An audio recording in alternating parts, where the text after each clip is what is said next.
All right. Hello, everyone. Hope you're doing well. JP Koster here, and great to be able to share with all of you that are attending MannaFest. And yeah, I hope you're having a great event. Hope you've enjoyed all the other speakers. And yeah, looking forward to share to you today. And I think, it's been an interesting year, obviously 2 years down the road. And, it's amazing, what's transpired, and what a different place the world is we live in, and how, used to we've become to do online conventions and do online Zoom calls and opportunity calls. And I think it's amazing to see how people can adapt. And I think once, it's also great to be in this space where we can actually have truly a home-based business where you can be doing everything online. You've got the company doing the logistics. You've, got the company doing the commissions and the everything, and basically all that you and I have to do is go out there and go and talk to people about the products and services that we have.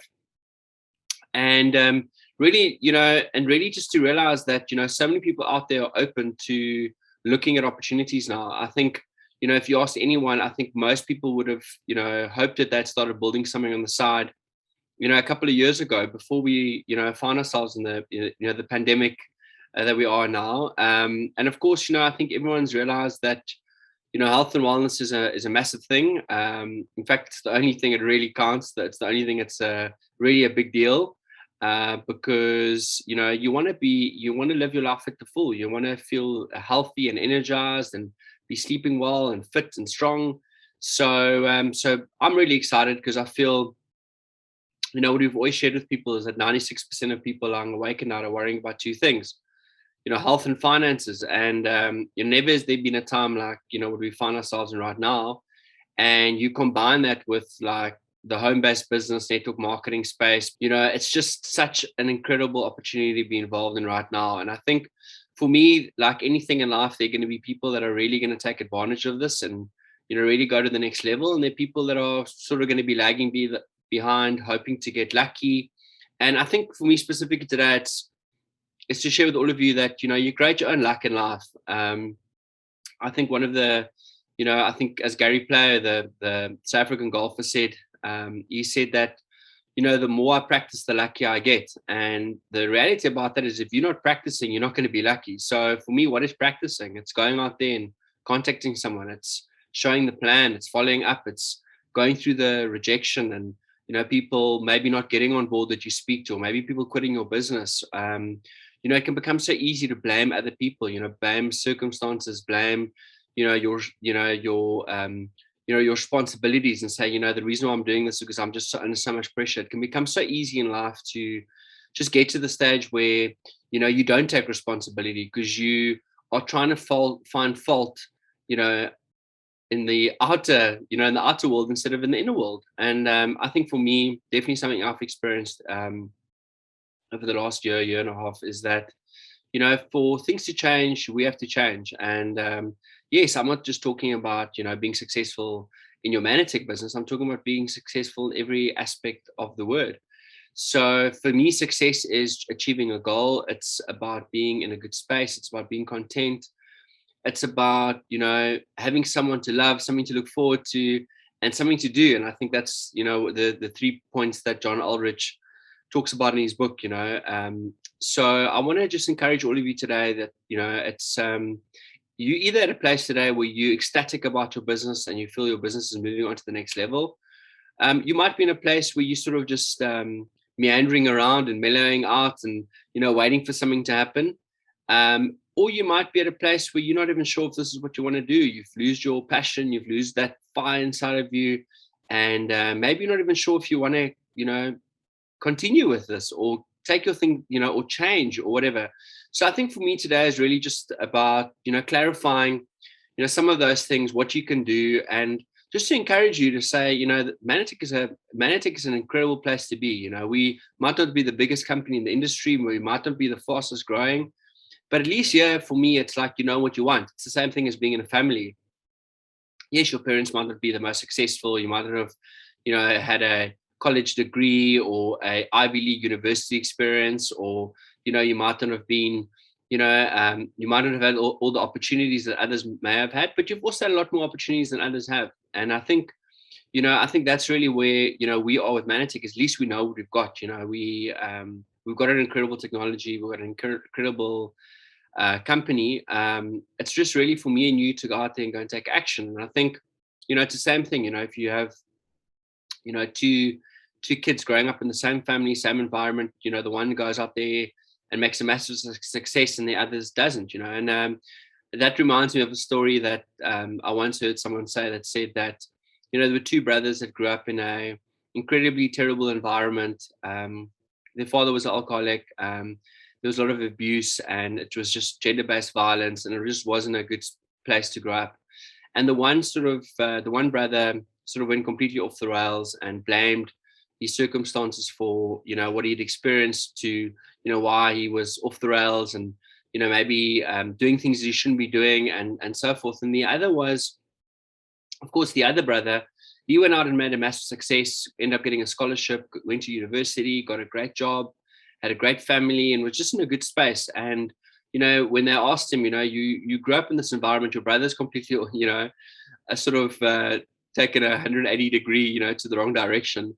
How have you, how have you managed to achieve what you've achieved? And he simply said, is because I realized the environment I grew up in, I didn't want the same thing for my family and for myself. And I think, you can relate that to, where you might be right now. You can either play the blame game, or we can take responsibility. And I think, for me, something to think about is, what changes can you make in your life right now that can really put you towards a more positive, in a more positive direction? What are some of the changes you can make?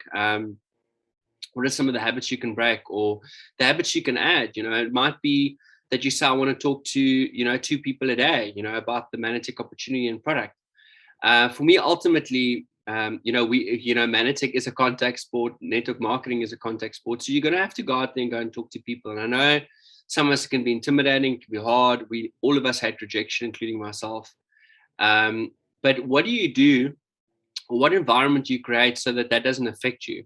And the only environment, or the only things you can really change, is to make a game out of it, or to not take yourself too seriously, to realize that is the way that things happen, and the way that the world works, is that not every single person is going to get on board with whatever opportunity you offer them. Even if you offered them $100 notes, people coming through, on a, just walking past you, if you offered them $100 notes, not even everyone would take it, and that's just the way that we are as a society, is that we are incredibly predictable as a group, but incredibly unpredictable as individuals.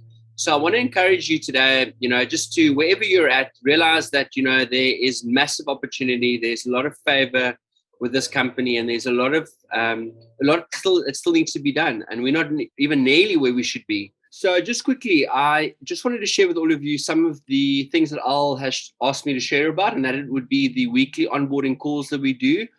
And also, retention, and how to maintain retention in your business, and of course, getting new associates started. So I think firstly, what I'd like to share with all of you regarding getting new associates started, I think it's something that, that we felt is incredibly important. In fact, the first 7 to 10 days with a new associate is critical. And I think sometimes, like what I've experienced, is that sometimes I can become very despondent when I'm putting the effort in with a new associate and they're not getting going, they're not going to the next level. And I think what I want to share with all of you is the fact that that's something's going to happen. And that's the reality, is that, some people get involved and they like the idea of it, but they don't like the idea of the effort it's going to take, because it is going to take a lot of effort. No one's going to pay you, the sort of income that people want to earn in this industry, unless you become worth it, unless you're adding that type of value. So what we've been doing is, I've been sort of doing a monthly welcome call, where I would, welcome all associates that have joined in the previous month. And in that welcome call, we'll cover a few things. And I think the first thing that's important is to obviously, introduce yourself, share, a little bit about your experience, how you got involved with MannaTech, why you are excited about the opportunity, and of course, to make those people feel incredibly comfortable and about the decision that they've made. The next thing I think, I feel is of utmost importance is to figure out, why do they want to do this? What is in it for them?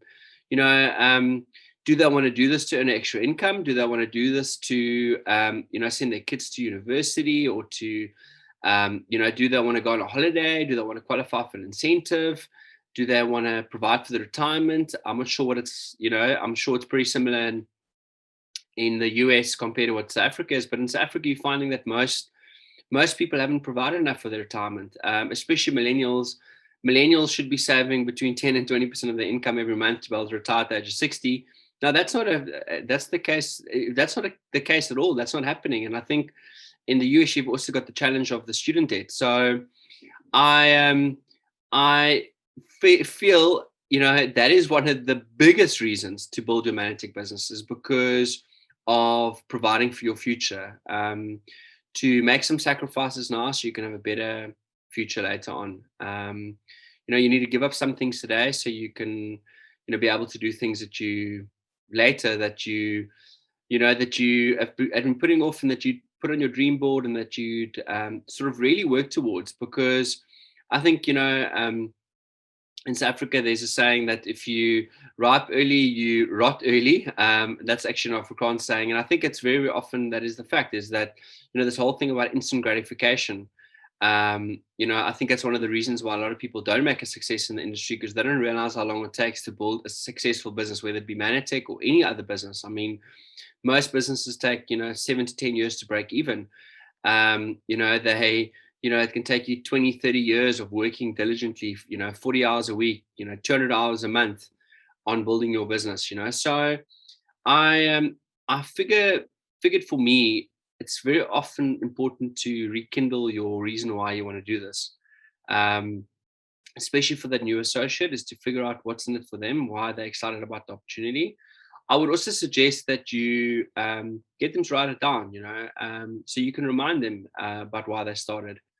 And in fact, I want to go as far as to say, don't even sign someone up if you don't know why they want to do this, because otherwise you're just wasting your time and their time, and you're going to be doing all the putting in the time and the effort, and they're not going to do anything. It's going to be like, you arrive at the practice, you are excited about the game, you've packed in all your kits and everything, and then you arrive there and they call the game off because the other team hasn't got enough players, and that's sort of what it's like. So I want to encourage you that make sure you figure out exactly what someone wants out of this, whatever it is. So that for me is the first thing. The second thing I would say is of utmost importance, is to make sure that you get that associate to figure out by when do they want to reach certain goals, whether it be the team 2, whether it be, doing their 500 points, getting to director, getting to executive. I think it's important to maybe start off with smaller goals.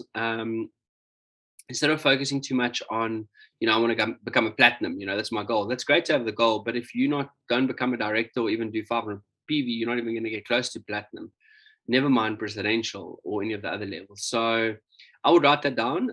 So that would probably, for me, the second thing is to figure out what your goal dates are, like when you want to do 500 points. I think everyone should be doing 500 points in their first month. In fact, you should be able to do 500 points without your upline even supporting you, doing a meeting for you, because you're working in your warm market. You need a tiny bit of training maybe, or even you don't even need any training. You could probably do that if you just watched some of the videos and got excited about the opportunity and went out there and actually spoke to people. So that for me would be the first step. I think the second step is obviously sign up to associates and figure out which people would you like to bring on board that can actually get some customers, that would actually be good at building the business, not just signing someone up for the sake of signing someone up, but signing someone up that can actually go to the next level. And I think for me, I am, over the last years, I've recruited a couple of people. I've obviously been very privileged to build a nice size business, but it's very often about the quality of people you bring on board. And I'm not saying some people are not quality or some people are quality. I'm just saying that certain people have a bigger desire than others. Some people, and that's why it's important that when you find that person that really wants to go for it, and that's why it's important, is maybe let people know what they need to do next. So when you sign someone up, is let them know what they need to do next. Listen, I'm doing a welcome call next week, Monday. I want you to be on the call. If they're not on the call, they're already indicating it. Maybe they're not your champion that you're looking for. Maybe they're not that ace that you're looking for. If you invite them onto the next one of their own show, I'm telling you, you are going to be just, you're going to be wasting your time, and you're going to be instead of going out there and recruiting new people. So you really want to, and I know all of you've read the articles online that says, throwing mud on the wall and work with what sticks. And then some people say, I was the mud on the wall, that didn't stick, and what about me, and I think that's the reality with everything in life is you throw mud on the wall and you work with what sticks. Just like university, like any sports that you play, in fact, any business you start, is not everyone's going to make a success. So you need to work with the people that really are people that adapt very quickly, people that are, highly motivated, and they're not constantly needed. You don't constantly have to remotivate them and remind them about why they're doing it. Get people that are actually go-getters. And that's going to take time and effort. It's going to obviously cause you to sift through a lot of people. And then I would say probably the third thing that you want to do after you've done the first two would be to obviously write down some names, write down some people you like to talk about the product. Who are the people that if you did speak to them about the products, they would be interested, would want to find out more. Who do you know that's using skincare products already, or using vitamins and minerals, or, omegas or probiotics and prebiotics, or fitness, or, shakes, or whatever it may be. And write those names down. I'll probably want to, maybe say to everyone, write down like 25, 30 names. And then I would say, do the same thing for people you'd like to have on your team, as associates, and write those names down. I would encourage everyone is to, once you've written down that, if we could sort of set the norm that, everyone that signs up writes down their 50 names and actually, in fact, contacts those people, reach out to them, find out if they're open, and send them some information, keeping it short, all those basic principles. You're going to find that people are going to want to buy. And I'm telling you, if you speak to 30, 40, 50 people, I almost want to say it's the race to 50. Like, that's what you want to do, because you're giving yourself enough time. And if you can do that within the first 7 to 10 days, I'm telling you now, you're going to achieve success. Because what is that really? If it's 10 days, it's 5 people a day you're contacting. You can contact people within 1 minute. You can contact a person. So it can take 5 minutes to do if you actually focus and you actually do it properly. Then I think the next thing is, what I would also encourage people to do is, maybe even before starting to contact people, is to build up your belief in what we're busy with. So I would encourage you to work through the company video, watch some of the videos, on explaining a little bit about the industry, make sure you know your product quite well. That Why Wellness, Why MannaTech video is obviously great. So I would encourage someone to work through that, or once they've written down the names, work through that, and then obviously start contacting people. With contacting people, I think it's important to keep it sweet and short. And I think it's merely as simple as saying to someone, reaching out to someone and saying, hey, John, hope you're doing well. Listen, the reason why I'm contacting you is because, I've just recently started a new business. It's in the health and wellness space. And obviously, as you know, things have been and have been pretty exciting in that space, regarding, people wanting to boost their immune systems, but also the fact that a lot of people are looking to earn extra income. And I was wondering if it would all be open for me to send you some information and check it out. And what I would do then is probably to try and see if you can do a Zoom meeting with them and just explain your story. The big thing that we need to do is we need to get eyeballs on the screen. We need to make sure we're sharing with enough people about our opportunity and about our product, because no one's going to know about it unless you go out there and share with them about it. So regarding the product, same thing, let people know. So listen, I've launched a new business. I'm starting something new. I'm not sure if you use any health. Yeah, so I think, when you're talking to someone about the product, I think, and reaching out to someone, I think, just simply reaching out to them and say, listen, I've started something new. I'm super excited about it. It's in the health and wellness space. I was wondering if I could send you some information. Check it out. There's some amazing products for your kids. You can experience optimal wellness. It's, you obviously, through the modern day diet, we're not getting what we did 50 years ago. So it's important to be supplementing. So I would definitely encourage you to just get the conversation going with people. I think that's really important. The next thing I want to just share with all of you, once you've done that, is to just have fun with it. Don't take yourself too seriously. Don't worry too much about what people are going to think. Just go out there and talk to people, and and see where they're at. See if they, if they're looking for an opportunity. If they are looking for, and also something I've experienced, a lot of people that you speak to are, might not buy now, but they'll buy later. If you carry on encouraging them and you carry on keeping in touch with them and you build a relationship with them, you'll find that at a later stage they will get on board and they will be excited about the products and about the opportunity. It's just that maybe they don't know right now that they should be, because it's obviously all new to them, So once it's new, people do take a while, A lot of these studies have suggested that people need to sometimes see something 4 or 5 times or hear about it 4 or 5 times before they actually go out there and take action. So don't expect when you speak to someone just for one day that they're straight away going to get on board, because that's definitely not the way it's going to be. So what's the next thing I would encourage everyone to do is to figure out, when do they actually want to launch their business? When do they want to start their business? Write down the date. So if today's Wednesday, maybe, or Tuesday, maybe, as an example, say, okay, well, next week, Monday, I'm starting. And what I'm going to do is this week, I'm getting my list together. I'm working through all the information. I'm going to watch the MannaTech videos. I'm going to also obviously figure out when the next events are to attend, the webinar, the opportunity meetings that we're doing on Zoom, the Super Saturdays that we do, the Super Regional, so people can actually plan their business just like you would do with any business plan. You'd actually plan it out, and you'd know exactly what's going on. So from a onboarding call every week, as a presidential, you should be doing these. Don't wait for your platinum to do these. I, in the beginning, was doing one every week, but I've sort of felt that, it's just too much. It's just, it becomes too familiar, and it's just, people, it's just, they need change, and they need to hear other people doing that as well. And you want to give leadership away. So now most of the groups do their own welcome calls, and I'll do one once a month, just for the entire group. And I normally do it the first Monday after the month. So I think from a retention point of view, if you're doing the onboarding calls and you're getting people excited about it, and you're reminding people about why they should be doing it, maybe even on some of the welcome calls, you maybe even get a few associates to share testimonial, why they're excited about this, why they, how long they've been involved, what they do.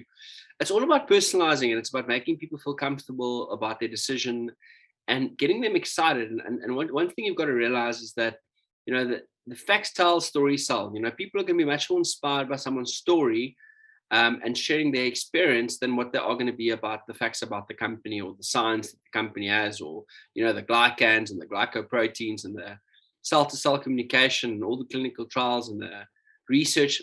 Those things don't move people. Those things are great to have, but they're great. They're not going to inspire someone to go out there and go and, talk to 50 people in their first 10 days. So I really want to encourage you to make sure that you are sharing your story enough. And it's simply as much as sitting down and having a coffee with someone, or having a Zoom call with someone. And what you've got to remember, that first initial message you send to someone is just to see if they're open to take a look at what you're busy with. Book the Zoom call, share with them, say to them, hey, Peter, my wife and I just got to a stage where we realized we're not getting ahead. There's a lot of stress, financial pressure. So we decided to pivot. We decided to start something part-time, which is in the health and wellness space. We've teamed up with this company called MannaTech, which is a public company that's been in business for, over 27 years, do a business in 26 different countries. They do all the back-end stuff, the logistics. So all that we have to do, go out there, it's really a turnkey business. Go out there and go and talk to as many people as we can about the product or about the service. And that's why I'm obviously approaching you today. You're someone that's very well connected, a lot of people. And I really just feel, we could make a great team, and I'm happy to help you and assist you where I can. And I think the best part about it is just, it's, for me just to have fun with this. I realize I'm retiring in 10 years time. So I've got and I haven't really built up a big enough nest egg. So this is a great way for me to obviously diversify my income and make sure that I've got multiple streams of income. And that's something I'd wish I'd done before this whole pandemic. As simple as that. That's a great way to relate to someone, because you're sharing from them where you're at, some of the challenges you've had, why you're doing the opportunity, and maybe you're trying to kindle something in them that might get them excited about it, and they realize sort of where you're at. And you might end off the conversation saying, listen, if this is something that's not for you, completely understand that. I completely respect it. I mean, mine, your friendship is the most important thing. So if you feel it's not for you, it's no problem at all. But I'd love for you and your family to at least consider using the products, because it's going to make such a big difference. And I appreciate your support as a friend. You're probably buying these products already. So, if you bought them from me, we've got an incredible loyalty program. You can buy it wholesale. The company does the shipping for you. And you can really be using a premium patented proprietary product, and I think probably, just in closing, what I'd also want to share with all of you is that, It doesn't matter how long you've been part of MannaTech, whether you've been part of the company for 1 month or 1 year or 10 years or 27 years. The basics of the business is always going to come down to the basic fundamentals and mastering the basics. It's you don't have to be good at 100 different things. You just have in our business you have to be good at a couple of things, and those are all things that you can actually work on and that you can actually do. So realize that you are an all-powerful human being, and you can do anything if you put your mind to it, and you can change. And I think that's for me something that was, really, it's been really profound, is to realize that we can change our environments completely if we change what we think, if we change who we associate with, if we change what we read, if we get into a good space. So for me, that's my closing thoughts on this whole talk, is to really make sure you control your space, because if you don't control your space, someone else will control your space. So make sure that you get into a good space, you get into a good state of mind, that you go out there and have fun with this. Go out there and, talk to people, share with people, be excited, be enthusiastic. Let people know how excited you are about this, and this is the best opportunity out there for you. And you've seen the incredible results that people get from these products, and just go out there and just talk and have fun and, change people's lives. I think that's what we all ultimately are for, is to really change people's lives. So thank you very much. It's been great to share with all of you today. And I hope to see all of you soon. I know through COVID times it's been a bit difficult to do, but I hope to see you guys in the near future somewhere in the world.